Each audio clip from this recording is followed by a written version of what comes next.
بسم اللہ الرحمن الرحیم صلی اللہ علیہ یا رسول اللہ صلی اللہ تعالی علیہ وسلم۔ صحیح بخاری حدیث نمبر 6۔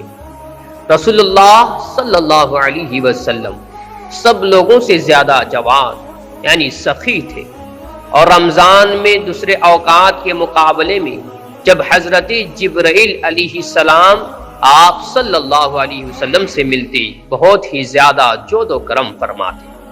حضرت جبرائیل علیہ السلام رمضان کی ہر رات میں آپ صلی اللہ علیہ وسلم سے ملاقات کرتے، اور آپ صلی اللہ علیہ وسلم کے ساتھ قرآن کا دورہ کرتے۔